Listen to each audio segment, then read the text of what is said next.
Assalamualaikum warahmatullahi wabarakatuh. Alhamdulillahilladzi anzala ala abdihil kitaba wa lam yaj'al lahu 'iwaja. Asyhadu an la ilaha illallah wahdahu la syarika lahu wa la mumatsila. Wa asyhadu anna Muhammadan 'abduhu wa rasuluhu dzul maqamil a'la. Allahumma fashalli wa sallim wa barik ala Muhammadin wa ala alihi wa ashabihi wa man jahada fi sabilihi ila yaumil jazaa. Faqala Allah ta'ala fi kitabihil karim, a'udzu billahi as-samiil 'aliim minasy syaithaanir rajiim. Bismillahirrahmanirrahim. Iqra bismi rabbikal ladzi khalaq, khalaqal insana min 'alaq. Iqra wa rabbukal akram, alladzi 'allama bil qalam, 'allamal insana ma lam ya'lam. Alhamdulillahirabbil alamin. Hadirin rahimakumullah, sebagaimana telah kita mafhum bersama bahwa bulan Ramadan Allah disebut juga Syahrul Quran, bulan Al-Quran, bulan diturunkannya Al-Quran, sehingga sering diperingati tanggal 17 Ramadan sebagai malam nuzulul Quran, malam diturunkannya Al-Quran. Al-Quran adalah pedoman hidup bagi orang mukmin dan juga untuk seluruh manusia. Kalau kita meninggalkan Al-Quran di dalam kehidupan sehari-hari ini, maka pasti banyak timbul kekacauan dan bahaya lainnya yang akan menimpa diri kita dan masyarakat. Hadirin rahimakumullah, Al-Quran mempunyai keistimewaan atau keutamaan yang sangat banyak. Kita sebagai orang mukmin diwajibkan untuk senantiasa membaca, mentadaburi, memahami, dan kemudian mengaplikasikan isi Al-Quran tersebut di dalam kehidupan sehari-hari. Namun di dalam surat Al-Furqan disebutkan, wa qala ar-rasulu ya rabbi inna qaumi ittakhadhu hadzal qur'ana mahjura, bahwa Rasulullah dalam ayat tersebut berkata kepada Allah, ya rabbi, wahai Tuhanku, inna qaumi ittakhadhu hadzal qur'ana mahjura, sungguhnya banyak kaumku yang menjadikan Al-Quran ini sebagai mahjur, sebagai hal yang disepelekan, hal yang disia-siakan. Menurut Imam Ibnu Qayyim Al-Jauzi, yang disebut mahjur, menyepelekan Al-Quran adalah yang pertama, tidak mau membacanya.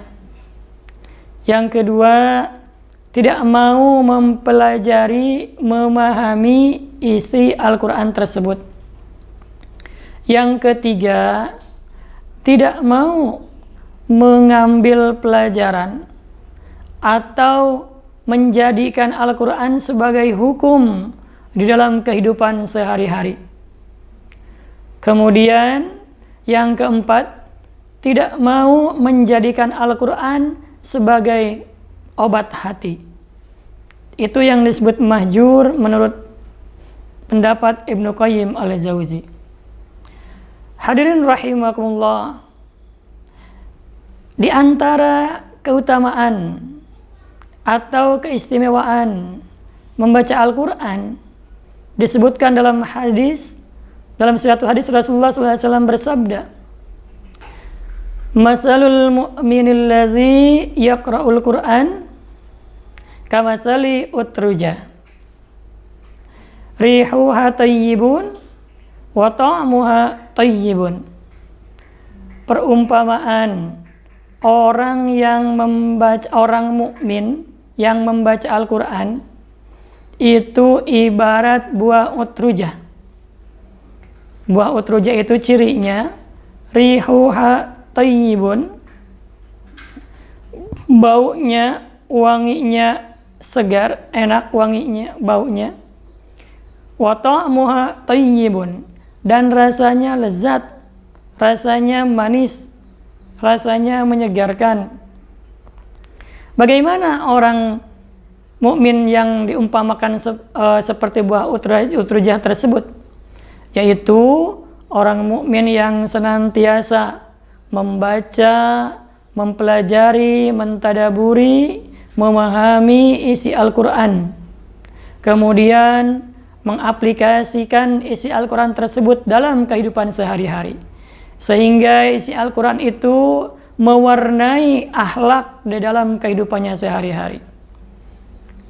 Siti Aisyah, istri Rasul, ketika ditanya bagaimana akhlak Rasul, wahai Aisyah, maka beliau menjawab, akhlakul Quran. Akhlaknya Rasul adalah Al-Quran. Jadi isi dari Al-Quran tersebut mewarnai akhlak Rasul dalam kehidupan sehari-hari. Nah, perumpamaan seorang mukmin yang membaca, mempelajari, mengaplikasikan isi Al-Quran tersebut, maka diumpamakan oleh Rasul sebagai buah utrujah.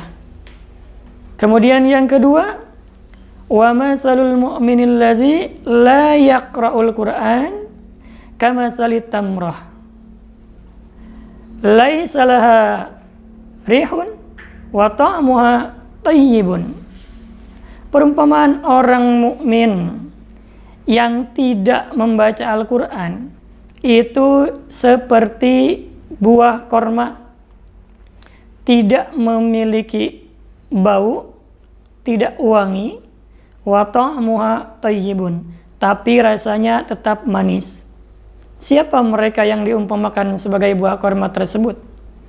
Yaitu orang mukmin yang yakin bahwa Al-Quran adalah pedoman, petunjuk dari Allah yang kemudian diwahyukan kepada Rasulullah, yang harus dijadikan pedoman hidup sehari-hari oleh kaum mukminin, tapi dia malas untuk membacanya. Kadang-kadang membacanya cuma seminggu sekali. Ada Al-Quran di rumah cuma hiasan saja. Ketika mau dibaca, jilidnya enggak tahu entah kemana, karena jarang mengambil Al-Quran tersebut untuk dibaca. Surat yang dibaca kadang-kadang langganan seminggu sekali, yaitu surat Yasin saja. Padahal surat Al-Quran itu ada 114 jumlahnya.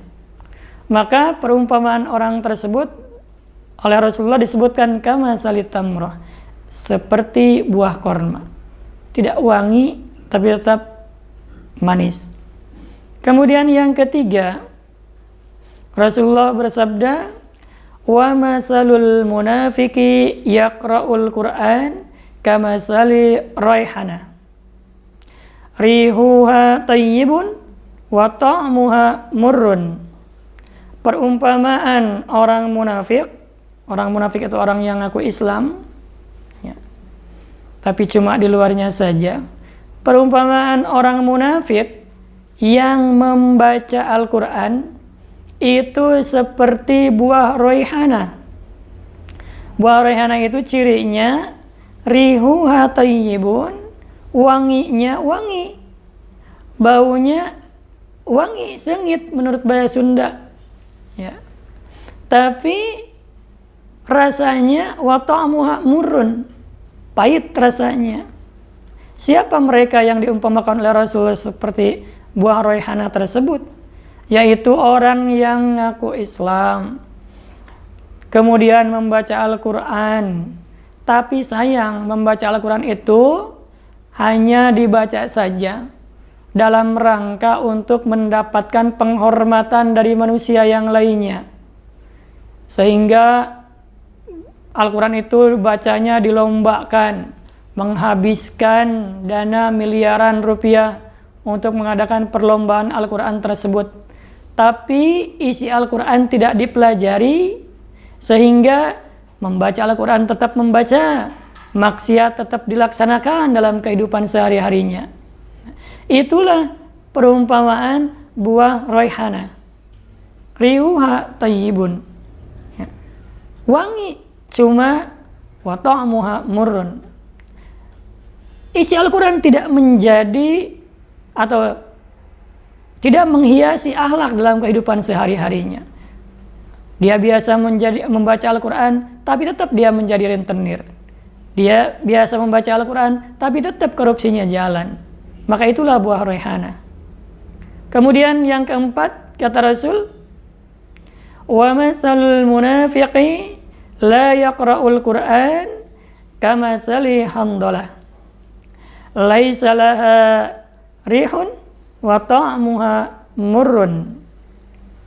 Perumpamaan orang munafik yang tidak membaca Al-Quran itu seperti buah handolah, tidak ada wangi dan rasanya juga pahit. Kalau dalam buah di Indonesia mungkin diibaratkan buah mahoni. Buah mahoni itu tidak wangi dan kalau dimakan juga pahit. Siapa mereka yang diibaratkan oleh Rasulullah seperti buah handolah? Itu adalah orang Islam. Dia tidak mempunyai keyakinan yang kuat terhadap Al-Quran. Dia tidak mempunyai keyakinan bahwa Al-Quran itu adalah satu-satunya sumber. Dan juga Al-Hadis itu salah satu sumber juga yang harus dijadikan pedoman dalam kehidupan manusia. Tapi dia ngakunya orang Islam. Kemudian dia tidak suka juga membaca Al-Quran. Maka karena dia tidak suka membaca Al-Quran, maka akhlaknya juga jelek. Sudah dinilai jelek karena tidak mau membaca Al-Quran, ditambah akhlaknya juga jelek. Bagaimana mungkin dia mau melaksanakan isi Al-Quran, sedangkan dia sendiri tidak mau membaca, tidak mau mempelajari, tidak mau memahami? Bagaimana mungkin mau melaksanakan atau mengaplikasikan isi Quran tersebut dalam kehidupan sehari-hari? Maka sudah pasti akhlaknya akan buruk karena tidak dihiasi oleh isi Al-Quran. Hadirin rahimakumullah, itulah 4 perumpamaan manusia, perumpamaan dalam membaca Al-Quran. Oleh karena itu, tentunya kita ingin menjadi orang yang pertama yang disebutkan oleh Rasulullah, yaitu seperti buah utrujah yang baunya wangi dan juga rasanya manis. Oleh karena itu, marilah kita di bulan Ramadan ini untuk lebih intens lagi dalam berinteraksi dengan Al-Quran. Biasanya bulan-bulan biasa kita mungkin cuma sebulan sekali hafal atau tamat khatam membaca Al-Quran. Maka di bulan Ramadan ini usahakan lebih dari sekali khatam Al-Quran. Terima kasih atas perhatiannya, mohon maaf atas segala kekurangannya. Wabillahi taufiq wal hidayah. Wassalamualaikum warahmatullahi wabarakatuh.